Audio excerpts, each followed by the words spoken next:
காணொலியில் 2 விஷயத்தை பற்றி பார்க்க போகிறோம். வன்னியரசு மாமா உனக்கு வந்து வெக்கம், மானம், சூடு, சொரணை ஏதேனும் ஒன்று உண்டா அப்படின்னு சொல்லி கேட்க வேண்டியிருக்கு. ஏன்னா அண்ணன் சீமான் அவர்கள் வந்து நயினார் நாகேந்திரன் அவர்களை மாமான்னு சொன்னனாலே சங்கி அப்படின்னு சொன்னால் இந்த வன்னியரசு அப்படிங்கிற மாமா வெக்கமான சூடு சொரணை இல்லாமல் அதே நயினார் கட்டி பிடிச்சி அப்படியே அன்பு மலையை பொழியறது என்ன, கையை வந்து கொடுக்கறது என்ன, அதே மாதிரி உங்கள் தலைவர் திருமாவளவன் வந்து அப்படியே நயினார் கட்டி பிடிக்கிறது என்ன, 2006 நம்ம கூட்டணி இருந்தோம் அதிமுக விசிக அப்படின்னு சொல்லி பேசுறது என்ன, வெக்கங்கெட்டுத்தனமாக இவனுங்களே வந்து பார்த்திங்கன்னா பாஜகவோட கொஞ்சி குழாய்வாங்களாம், அன்பு மலை பொழிவாங்களாம்.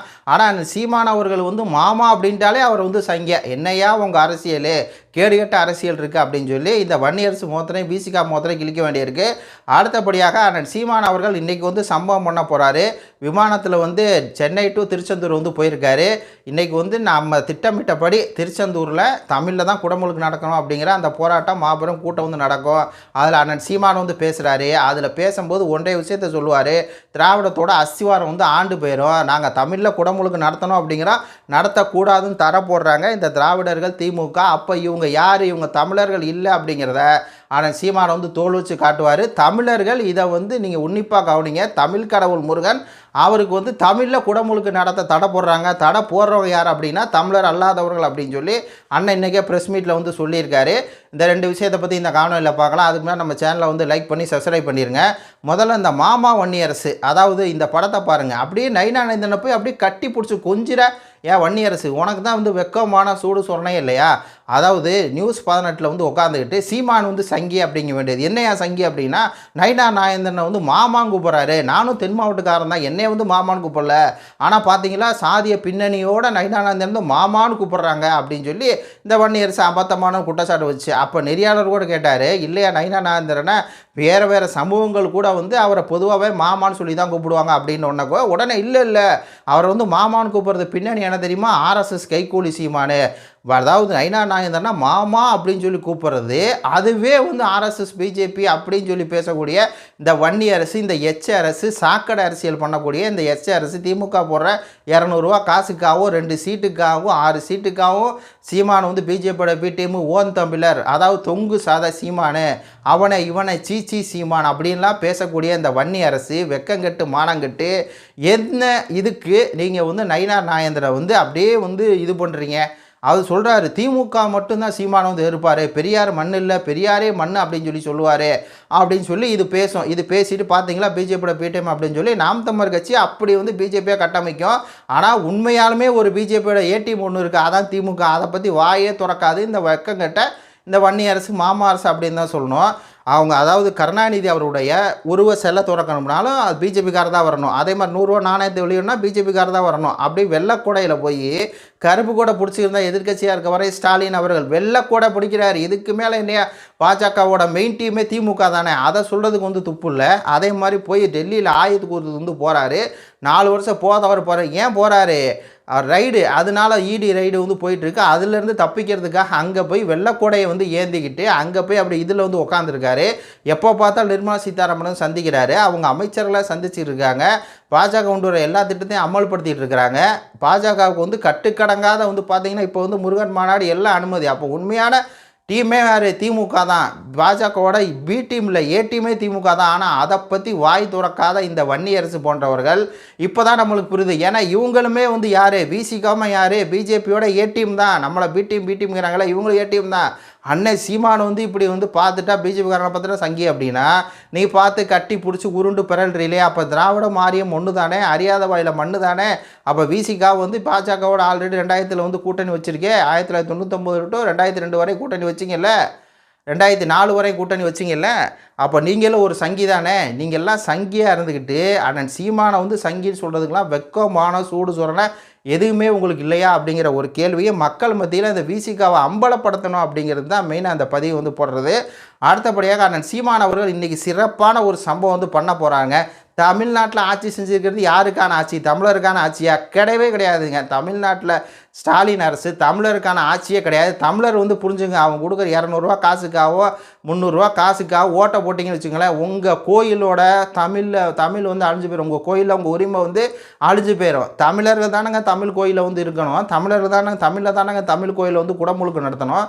சொல்லுங்கள், அப்போது அந்த மாதிரி ஒரு சூழ்நிலையில் நாம் தமிழர் கட்சி வந்து இன்றைக்கி குடமுழுக்கு வந்து தமிழ் நடத்தணும், திருச்செந்தூர் கோயில் தமிழ் நடத்தணும் அப்படின்னா அதுக்கு வந்து தடை போடுறாங்க. ஆனால் அவங்க என்ன பேசுவாங்க, நாங்கள் தான் தமிழை காப்பாற்றினோம், நாங்கள் தான் தமிழரை காப்பாற்றினோம், நாங்கள் தான் தமிழர்களை படிக்க வச்சோம். இன்னும் சொல்ல போனால் 14,000 நாள் இவங்க ஆட்சி செஞ்சுருக்காங்களாமா. அறிக்கை வந்து வெளியிடுறாங்க. அதில் 3000 கோயில் வந்து குடமுழுக்கு பண்ணியிருக்கோம் அப்படின்னு சொல்கிறாங்க. அனைத்து ஜாதியினருக்கும் அர்ச்சகர் அப்படின்னு சொல்லி உருட்டுவாங்க. சரி, 14,000 3000 கோயில், ஒரு நாளைக்கு 2 கோயில் கும்பாபிஷேகம் பண்ணியிருக்கீங்க அப்படின்னு சொல்லி வச்சுக்கிட்டா கூட தமிழில் பண்ணீங்களா? தமிழில் வந்து தமிழ் கடவுளுக்கு வந்து ஏன் நீங்கள் குடமுழுக்கு வந்து பண்ண மாட்டீங்க? அந்த கேள்வி கேட்டால் அந்த கேள்வி கேட்குற கூட்டத்துக்கு வந்து தடை போடுறாங்க இந்த அரசு. அப்போ இவங்க யார் அப்படின்னு சொல்லி பார்த்துங்க. இதே மாதிரி தான் தஞ்சாவூர் பெரிய கோயிலில் தமிழில் குடமுழுக்கு நடத்தணும் அப்படின்னு சொல்லி தெய்வ தமிழ் பேரவையை நாம் தமிழர் கட்சியை சேர்ந்து ஆர்ப்பாட்டம் பண்ணி போராட்டம் பண்ணி தமிழில் குடமுழுக்கு பண்ணணும். தமிழ் கடவுள் நம்ம சிவன் பெருவுடையார் வந்து தமிழ் கடவுள், ராஜராஜ சோழன் ஒரு தமிழ் மன்னன் அப்படின்னு சொல்லி தமிழில் குடமுழுக்கு பண்ணோம். அப்படிங்கும்போது இங்கே வந்து தமிழ்நாடு அரசு அனுமதிக்காது. நேரம் நம்ம வந்து உயர்நீதிமன்றத்தில் போய் வழக்கு போட்டால் நீதியரசர் என்ன சொல்கிறாரு, பாதி பண்ணிங்க, தமிழ்லையும் பண்ண சொல்லுங்கள், சமஸ்கிருதம் பண்ண சொல்லுங்கள் அப்படின்னு சொல்லி உத்தரவு வந்த பிற்பாடும் கூட சேர்பாபு என்ன பண்ணுறாரு, அதை ஃபுல் தமிழில் ஏற்றுனாரா கிடையாது. தேவாரத்தை மட்டும் லைட்டாக பாட விட்டுட்டு அவ்வளோதான். முழுக்க அந்த சேர்பாபுவும் அதே மாதிரி இந்த முதலமைச்சர் ஸ்டாலினும் பிராமணருக்கு ஆதரவாகவும் சமஸ்கிருத மொழிக்கு ஆதரவாகவும் இருக்காங்க. இப்போ நம்மளுக்கு ஒரு கேள்வி வருதுல்ல, ஒருவேளை தமிழில் குடமுழுக்கு அப்படின்னு சொல்கிறதுக்கு பதிலாக தெலுங்கில் குடமுழுக்கு அப்படின்னா உடனே இவங்க வந்து ஒத்துக்கிட்டு முழு அனுமதி கொடுப்பாங்களா அப்படிங்கிற, ஏன்னா அந்த ஒரு கேள்வி தான் நாங்கள் வருது. நீங்களே பாருங்கள், ஏன் தமிழில் ஏன் தேவாரம் பாடக்கூடாது? ஏன் கந்தனுக்கு அரோகரா, முருகனுக்கு அரோகரா, கடம்பனுக்கு அரோகரா, முருகனுக்கு அரோகரா அப்படின்னு சொல்லி ஏன் வந்து அந்த குடமுழுக்கு வந்து பண்ணக்கூடாது சொல்லுங்கள். அப்போ தடுக்கிறாங்கன்னா இவங்க யார் அப்படிங்கிறத மட்டும் நீங்கள் நல்லா வந்து பார்த்துங்க. இவங்களோட பின்னணி என்னங்கிறத, இவங்களுடைய திராவிட அஸ்திவாரம் என்ன அப்படிங்கிறத, தமிழருக்கு எதிராக என்ன அப்படிங்கிறத நீங்கள் வந்து புரிஞ்சுங்க. இந்த நேரத்தில் அண்ணன் சீமான் மட்டும்தான் தமிழுக்கு ஒரு பிரச்சனை அப்படின்னாலும், தமிழருக்கு ஒரு பிரச்சனை அப்படின்னாலும், உலக தமிழருக்கு ஒரு பிரச்சனை அப்படின்னாலும் முதலாளாக நிற்கிறது அண்ணன் சீமான் மட்டும்தான். இதை தமிழர்கள் வந்து உணரணும். அதனால தான் அண்ணன் சீமானாக இருக்கட்டும், ஐயா மணியரசனாக இருக்கட்டும், தெய்வ தமிழ் பேரவை, நாம் தமிழர் கட்சி, வீரத்தமிழர் மணி எல்லாம் சேர்ந்து திருச்செந்தூர் கோயிலில் தமிழில் குடமுழுக்கு நடத்தணும். 12 வருஷத்துக்கு ஒருக்கா வரக்கூடிய அந்த கும்பாபிஷேகம் அப்படிங்கிற அந்த குடமுழுக்கில் தமிழில் வந்து குடமுழுக்கு வந்து நடக்கணும் அப்படின்னு சொல்லி சட்டத்து படியாக ஒரு பக்கம் போராட்டம் பண்ணுறாங்க. இன்னொரு பக்கம் வந்து இந்த மாதிரி மக்கள் மத்தியில் இதை வந்து அம்பலப்படுத்தணும். அப்போ தான் திமுக அரசு அம்பலப்படும் அப்படிங்கிறது தான் மெயினாக. தமிழில் குடமுழுக்கு நடத்துறதுக்கு என்னங்க அப்போ இவங்க யார்? ஆனால் சீமானே கூட ப்ரெஸ் மீட்டில் சொன்னார், தமிழில் குடமுழுக்கு நடத்தணும் அப்படிங்கும்போது அதை வந்து இவங்க நடத்த மாட்டுறாங்க அப்படின்னா இவங்க யார்? ஏன்னா தமிழ் மொழிக்கு இவங்களுக்கும் சம்மந்தம் இல்லை. இதே வார்த்தையை பதிவு பண்ணுறாரு ஆனால் சீமான் அவர்கள். தமிழ் மொழிக்கு இவங்களுக்கு என்ன சம்மந்தம் இருக்குது? அதனால தானே பிரச்சனை. இவங்க வந்து ஆரிய கொத்தடிமை அங்கே பாஜக எதிர்க்கிறாங்கிற மாதிரி ஒரு பூச்சாண்டி ஒரு பாவலா வந்து காட்டிக்கிட்டு தமிழர்களை ஏச்சிக்கிட்டு சும்மா வந்து பார்த்தீங்கன்னா இந்த சுகி சிவம் போடுற அந்த திராவிட தமிழனாக பறந்துக்கிட்டு திராவிட கொத்தடிமையாக இருக்கார்ல இந்த சுகி சிவம் போன்றவர்கள், அவரெல்லாம் வந்து கேட்க வேண்டியிருக்கு. மானங்கிட்ட கேள்வி கேட்கணும். இருந்தாலும் சரி, சுகி சிவம் தமிழராக போயிட்டார், ஆனால் 200 ரூபாய்க்காக முட்டு கொடுக்காதீங்க சுகி சிவம் அப்படிங்கிற மாதிரி தான் இருக்குது. அப்போ அவங்கள போன்றவங்களாம் வச்சுக்கிட்டு அந்த திராவிடத்துக்கு ஒத்தடிமை வேலை பார்க்குறவங்களாம் வச்சுக்கிட்டு சமஸ்கிருத மந்திரத்தை ஓதிக்கிட்டு அங்கே வந்து பண்ணிக்கிட்டு இருக்காங்க. அப்போ தமிழில் பண்ணுங்க. அப்போ அந்த கோர்ட்டு ஜட்ஜ்மெண்ட் என்ன இருக்குது, பாதி தமிழ் பாதி சமஸ்கிருதம் பாதின்னு இருக்கும்போது அதை கூட உங்களால் வந்து நடத்த முடியலை அப்படின்னா இவங்க யார்? இவங்களோட பின்னணி என்ன அப்படிங்கிறத அண்ணன் சீமான் அவர்கள் இன்றைக்கி திருச்செந்தூரில் பெரிய வந்து ஒரு சம்பவம் பண்ணுவார். இது தமிழர்கள் மெயினாக நம்ம வந்து உணரணும். தமிழ்நாட்டில் இருக்கிற பெரும்பான்மை தமிழர்கள் இதை வந்து உணரணும். சரியா? இங்கே வந்து ஒரு ஆட்சி நடக்குது, அது தமிழருக்கு எதிராக இருக்குது. ஆனால் பிஜேபி பூச்சாண்டி காட்டுறாங்க. பிஜேபி உள்ளே வந்துடும், மத சண்டை வந்துடும், மதம் அது வந்துடும் இது வந்துடுங்கிறாங்க. அப்போ பிஜேபியோட எதிர் அரசியல் என்ன? பிஜேபி சமஸ்கிருதத்தை கொண்டு வரான். அப்போ திமுக சமஸ்கிருதத்தை கொண்டு வருது. அப்போ அவங்க 2 பேத்துக்கு எதிர் அரசியல் யார்? தமிழ் தானே. தமிழ் நம்மளோட அடையாளம் என்ன? தமிழ் தானே. முருகன் யார்? தெலுங்கு கடவுளா இல்லை வேறு ஏதாவது ஒரு கடவுளா? சமஸ்கிருத கடவுளா இல்லை என்ன கடவுள்? முருகன் சொல்லுங்கள். கன்னட கடவுளா? தமிழ் கடவுளில் தமிழை வளர்த்தது யார்? முருகனும் சிவனும் தானே. ஆதிப்பாட்டன் சிவன் தானே தமிழ் மொழியை உருவாக்குனது. அப்போ அந்த சிவனுக்கு தமிழில் ஏன் குடமுழுக்கு நடத்த மாட்டுறாங்க? ஏன் வந்து அதே மாதிரி முருகனுக்கு வந்து கந்தனுக்கு அரோகரா, முருகனுக்கு அரோகரான்னு ஏன் வந்து நடத்த விட மாட்டுறாங்க? அப்போ இவங்களோட மோத்திரையெல்லாம் கிழிக்கிறதா இன்றைக்கி அண்ணன் சீமான் வந்து பண்ணக்கூடிய ஒரு மிகப்பெரிய சம்பவம் வந்து பண்ண போகிறாரு. இந்த காணொலிகளை நிறையா வந்து பரப்புங்க.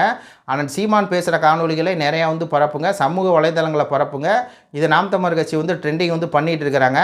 இது குறித்து நம்ம அடிக்கடி வந்து பேசி இவங்களுடைய மோத்திரை நம்ம வந்து கிழிப்போம். இது குறித்து உங்களுடைய கருத்துக்களை சொல்லுங்கள். நன்றி, வணக்கம்.